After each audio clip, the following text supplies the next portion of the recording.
Tonight, you will close your main door.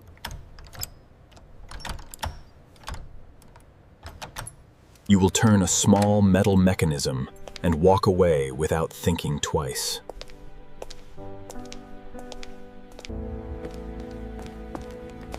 Your door's deadbolt seems like the most basic piece of home security imaginable, as if it had always been there. Every civilization locking their doors at night. But for 97% of human history, that lock didn't exist.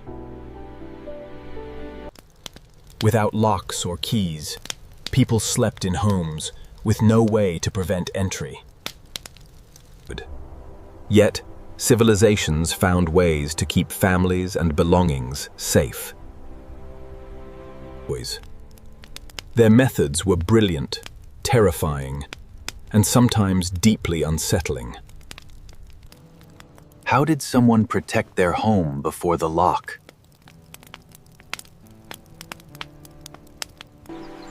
Around 10,000 BCE, the world was changing in incomprehensible ways. Small human groups began doing something their ancestors never did. They were settling down, building permanent homes.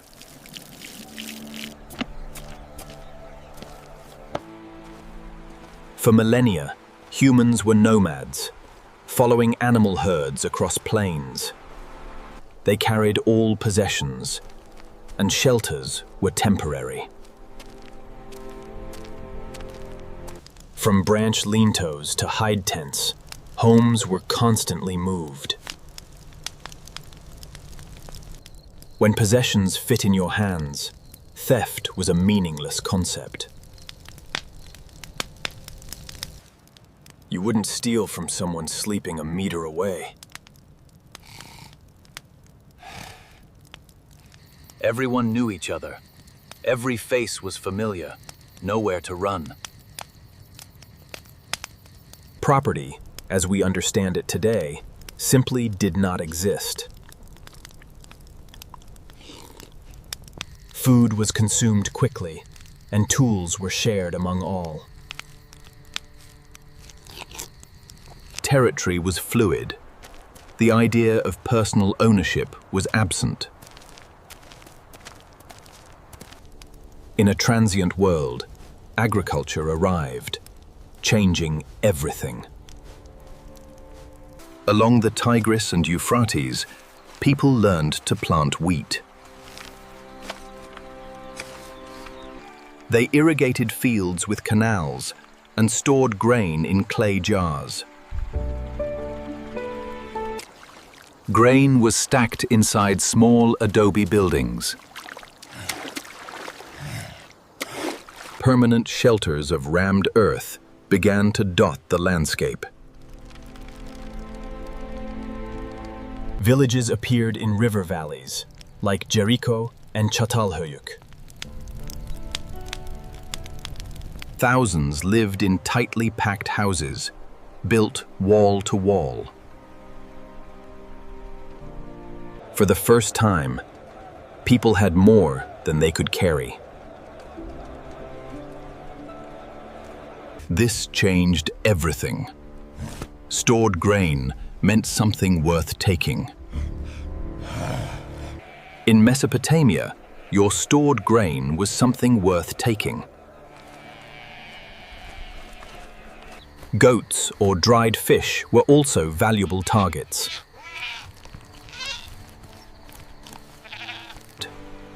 In the Mediterranean, valuable goods meant someone would try to take them. The concept of theft was born with agriculture. They are inseparable.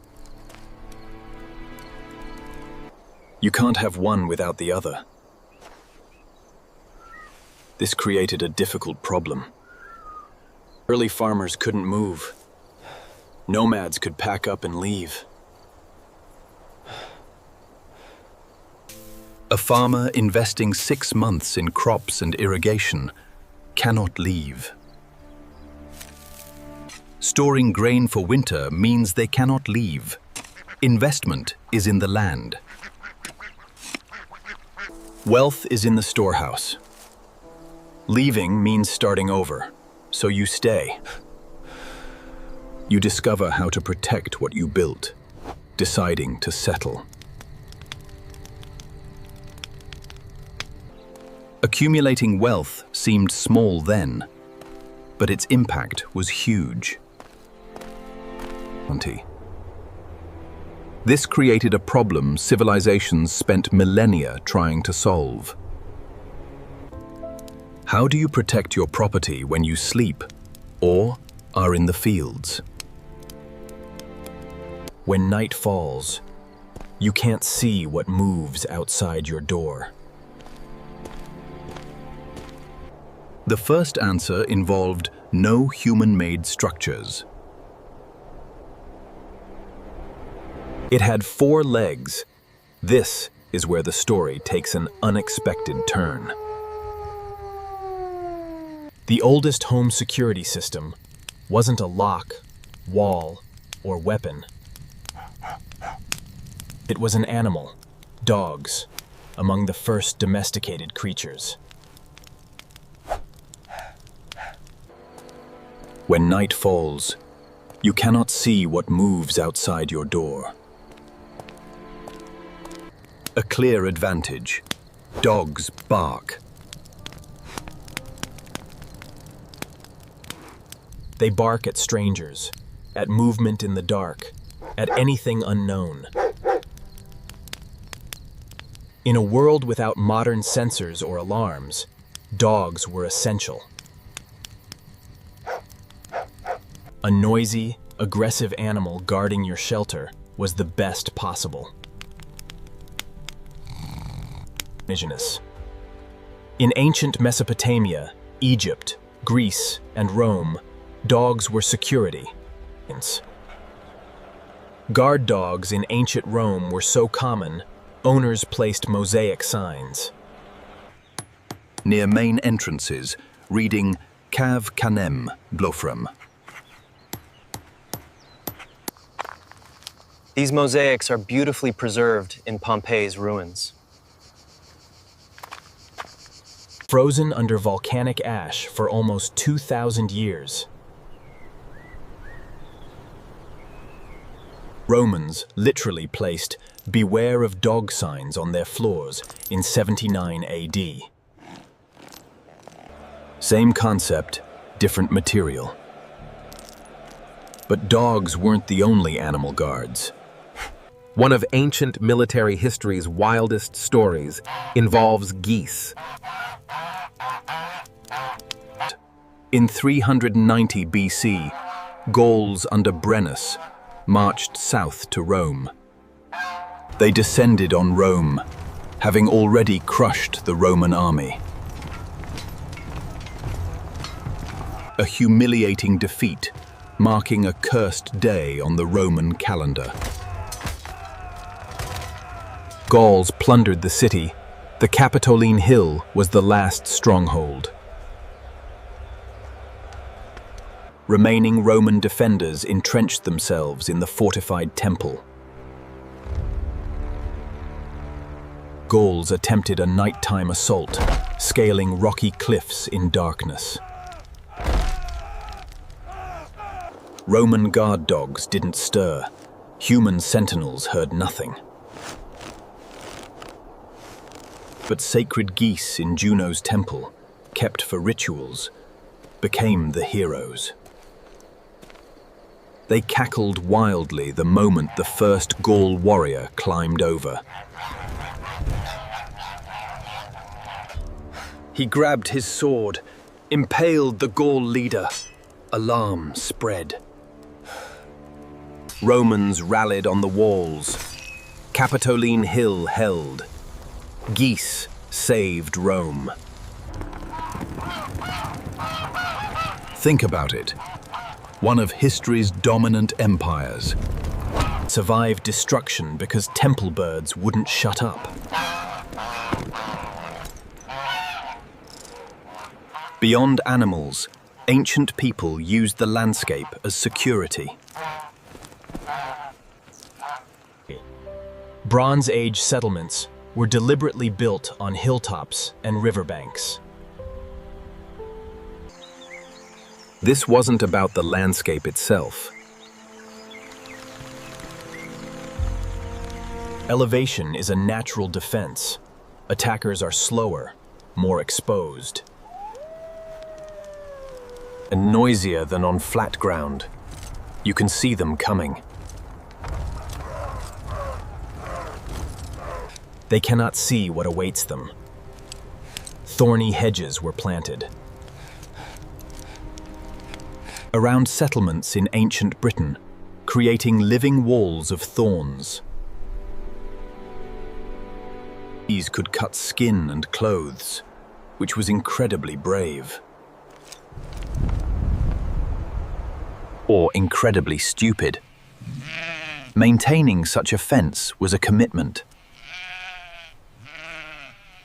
But it worked. A dense blackthorn hedge, 6 feet high.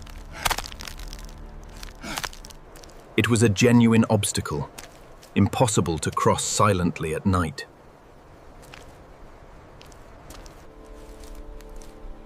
Ditches and trenches surrounded villages long before castles had moats.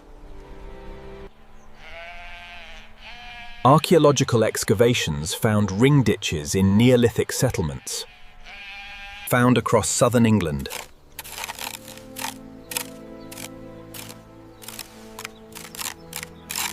Wide trenches, some filled with stagnant water, encircled houses. Some were lined with sharpened wooden stakes, point up. These weren't decorative. They were designed to break ankles or trap bodies, or slow an approach for residents to respond. Fire was another layer. Torchlight on the perimeter served 2 purposes.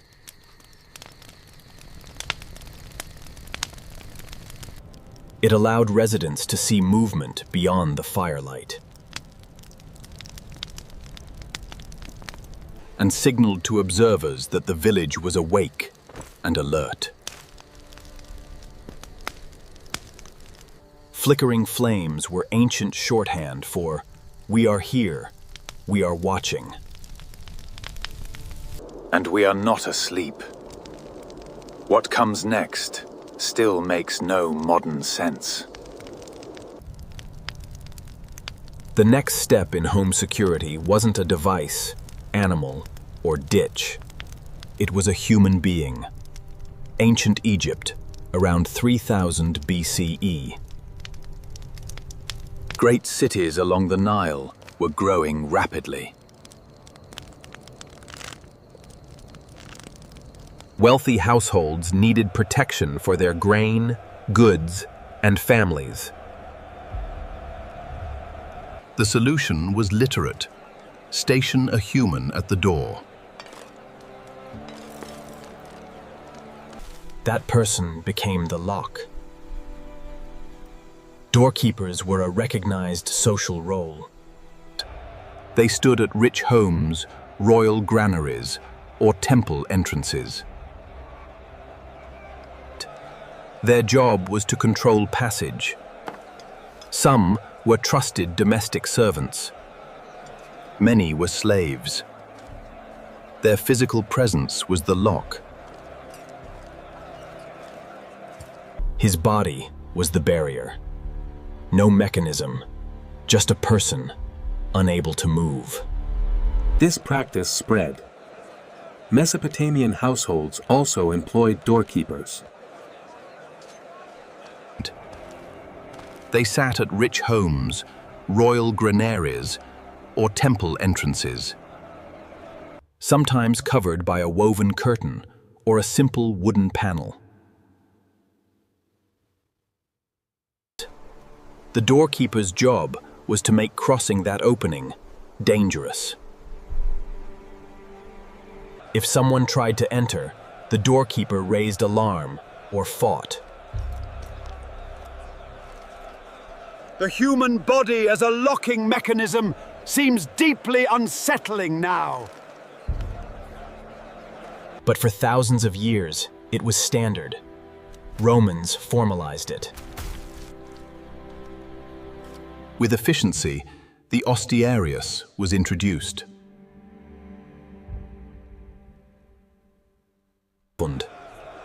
He was a domestic slave, his life revolving around a Roman house entrance. Roman writers like Petronius described these ostiarii. They were literally chained to the doorpost by an iron shackle. Chained, not figuratively. A real iron chain bolted him to the door. So they could never abandon their post. They slept on the threshold. They lived their lives in a space no larger than an entrance. One would think someone would have said something. No one did. This is how Roman households functioned. Cities had organized patrols to keep streets safe after dark.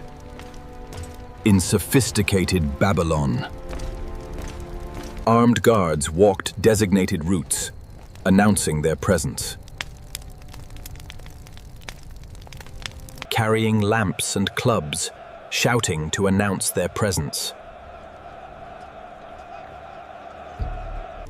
In Athens, the Scythian archers, 300 slaves, kept order. Publicly owned, their job was to break up fights.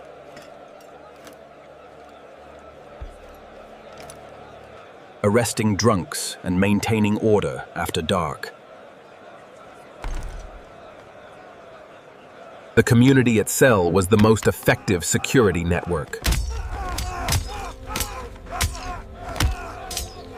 In small villages, everyone knew each other.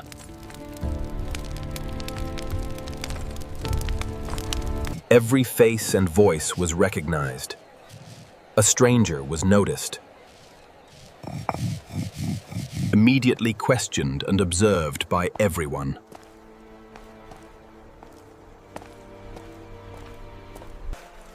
Social pressure and mutual vigilance did the job. No lock could equal this. Your neighbor's cousin would recognize you. Consequences would arrive before the next sunset.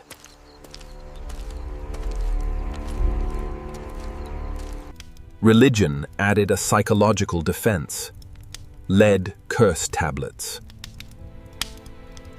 Placed at home and business entrances.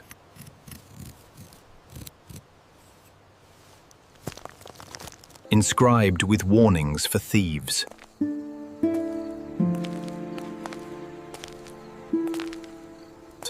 Invoking gods like Hermes to punish anyone entering uninvited.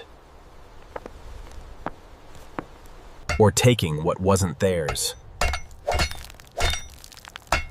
Hundreds of these tablets were recovered. From excavation sites across the Mediterranean to Roman Britain. Some inscriptions were incredibly specific, naming alleged thieves, describing torments the gods would inflict. Was this effective? Probably more than we credit. Most people genuinely believed. Gods punished wrongdoing. A lead tablet nailed to your door. Promising divine retribution, a true psychological deterrent.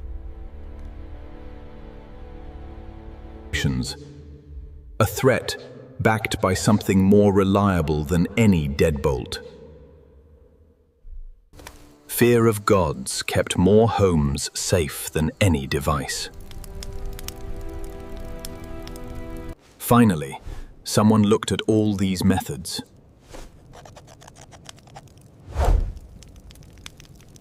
dogs barking, geese cackling, ditches, hedges. Chained guards, curse tablets. He thought there had to be a better way. Something mechanical, working when guards slept or dogs ran. This led to one of the oldest inventions still used today. From Khorsabad palace ruins, Iraq, around 2000 BC. Archaeologists found a large wooden device. Mounted on an interior door, it was a lock, not as we imagine. With a small brass keyhole and a metal key on a ring.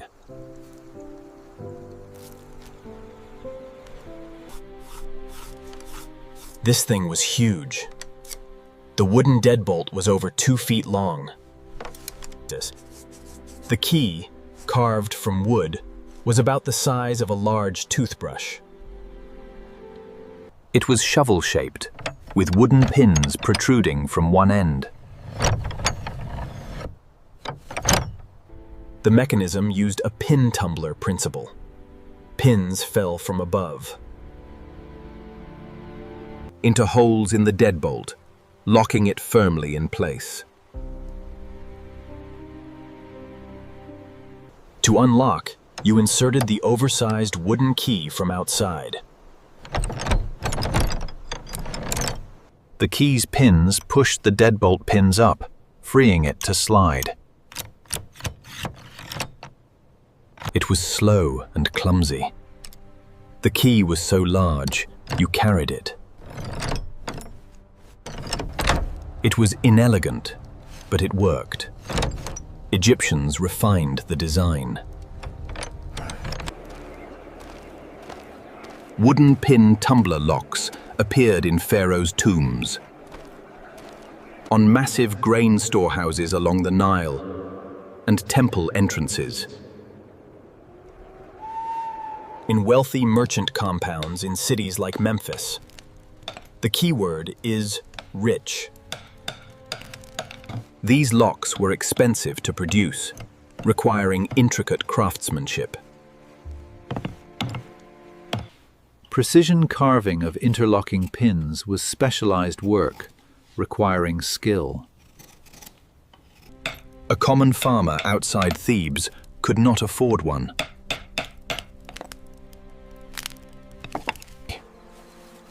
A middle-level merchant might own one. If his business was doing well. The pharaoh's palace had dozens. The keyword is rich. These locks were expensive to produce. Craftsmanship for interlocking wooden pins was specialized work. Romans advanced technology much further.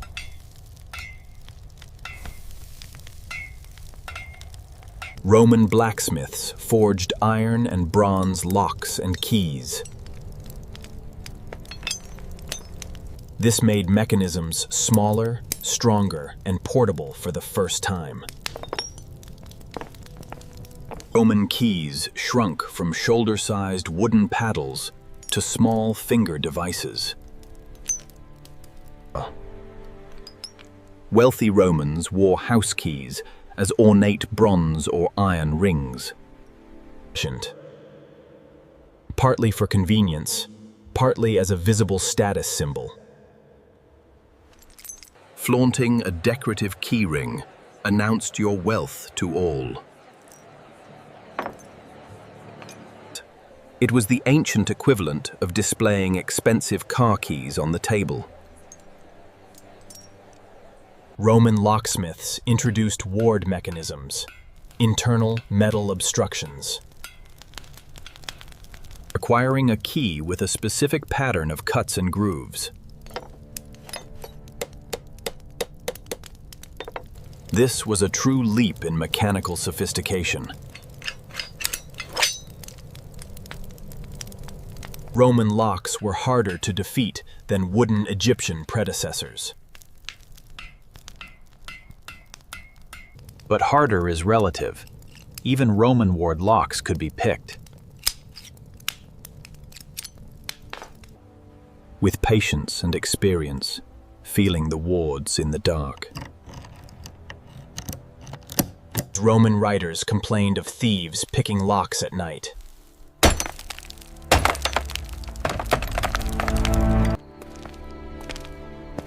Ovid joked about deadbolt's futility in his writings. Roman courts regularly heard cases of break-ins via forced locks. If Romans had stopped here, satisfied, it would be a different story. But their locks had a fundamental problem no metalwork could solve. They were luxury goods. Most people in the Roman Empire,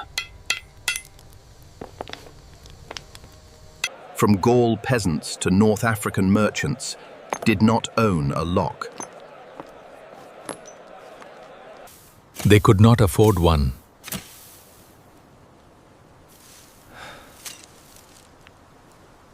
Cheaper versions were so poorly made, kicking down the door was faster. Than picking the mechanism. And in some way, it gets worse. The gap between those with and without locks was more than economics. It was a visible marker of who society deemed worthy of protection.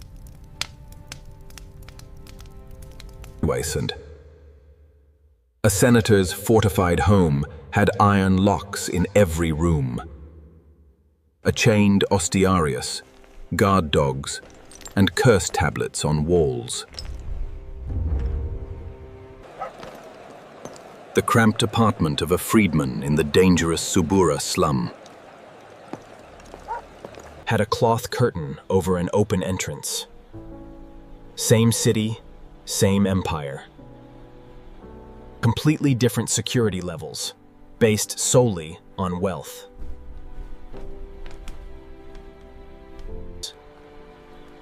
The lock was never a universal solution, never making everyone safe. It was a privilege for those who could afford it.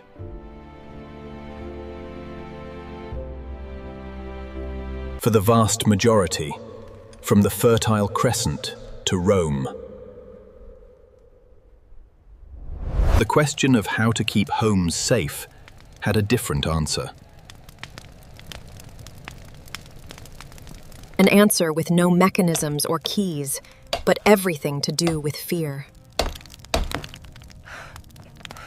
Most people never heard this part.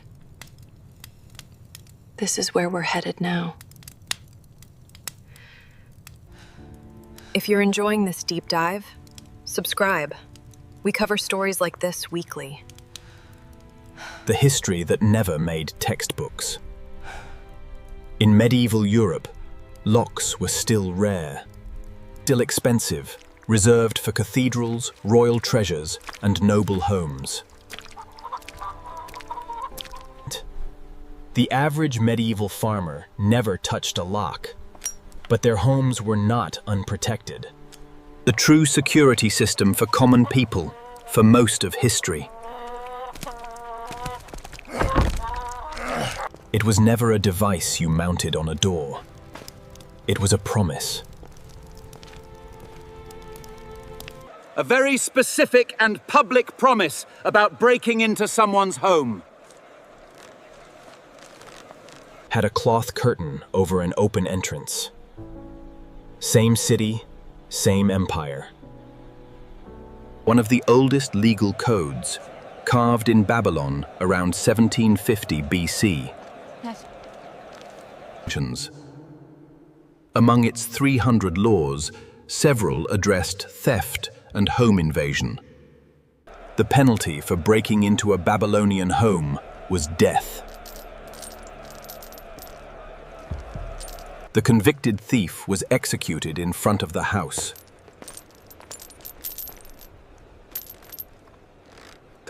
His body was buried in the wall of the broken-into house. As a permanent warning against the same crime. This wasn't just justice. This was architecture.